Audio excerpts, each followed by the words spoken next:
Bonjour à toutes et à tous. Dans cette vidéo, je vais vous présenter quelques situations afin de vous montrer les erreurs à ne pas commettre pendant l'entretien Campus France.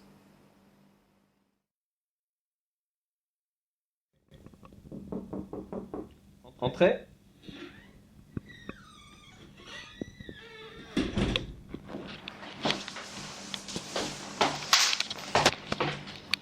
Asseyez-vous.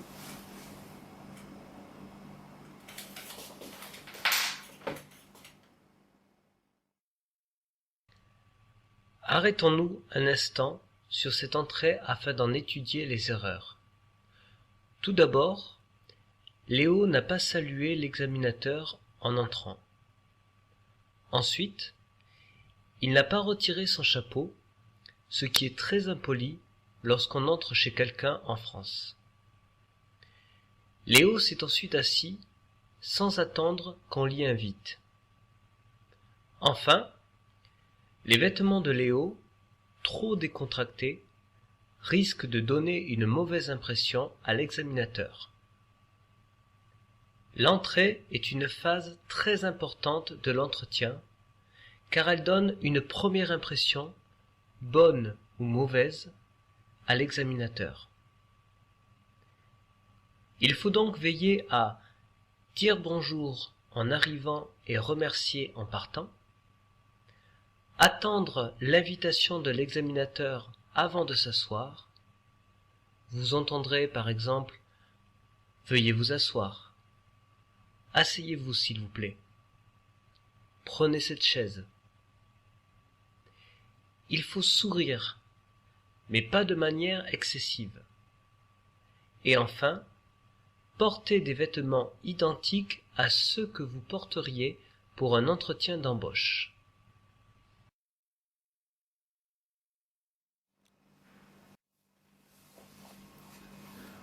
Pouvez-vous me raconter votre parcours en Chine? Parcours.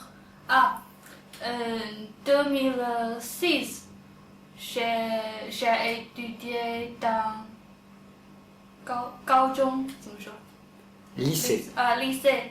J'ai étudié dans le lycée. Et après, en 2009, j'ai passé le 高考. Et après, j'ai étudié dans l'université. Mon spécialité est le chinois langue étrangère. Et j'ai fini mon université cette année. Et après,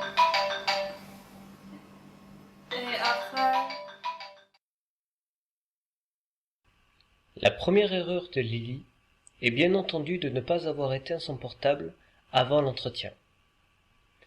Comme pour un entretien d'embauche, vous devez vous montrer parfaitement professionnel durant toute votre présentation.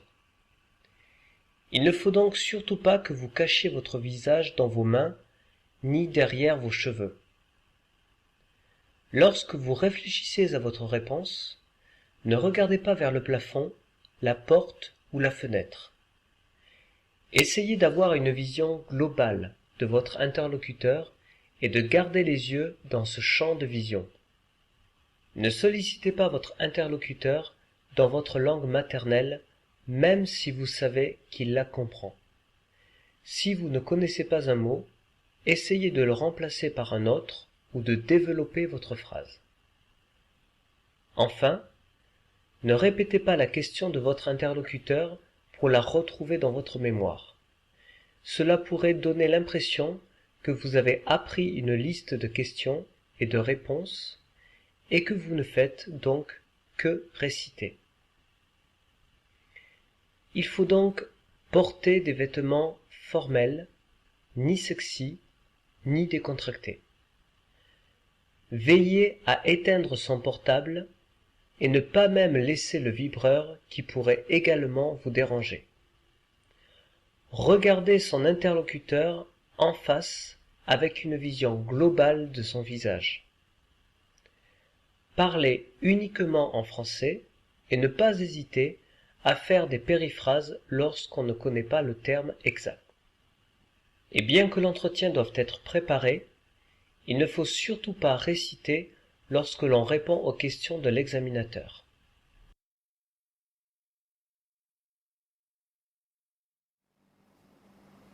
Comment vous appelez-vous? Nero. Vous pouvez vous présenter un peu?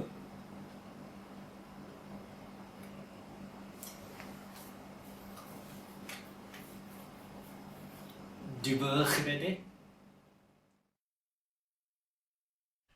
Malgré un certain effort pour se donner l'air cool, Léo ne peut pas cacher sa nervosité.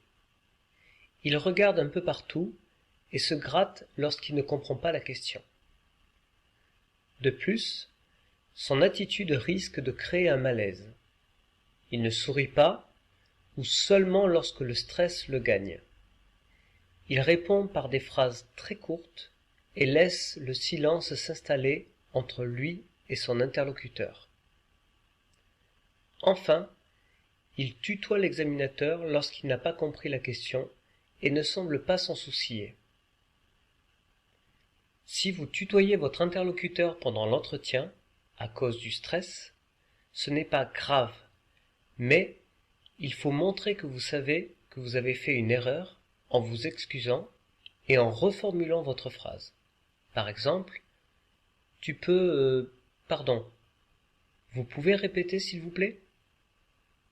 La langue française peut devenir rapidement brutale ou tout au moins familière lorsqu'on oublie d'utiliser les formules de politesse. Usez donc sans compter des expressions comme merci ou s'il vous plaît. Et même du conditionnel de politesse et de l'inversement du verbe et du sujet dans vos questions. Au lieu de « Vous pouvez reformuler la question s'il vous plaît ?» il est possible de demander « Pourriez-vous reformuler la question s'il vous plaît ?» Enfin, il est nécessaire de porter une attention toute particulière à ces gestes durant l'entretien. Incontrôlés, ils dévoileront votre nervosité. Trop statique, vous donneriez l'impression également d'être nerveux ou bien de ne pas être très motivé.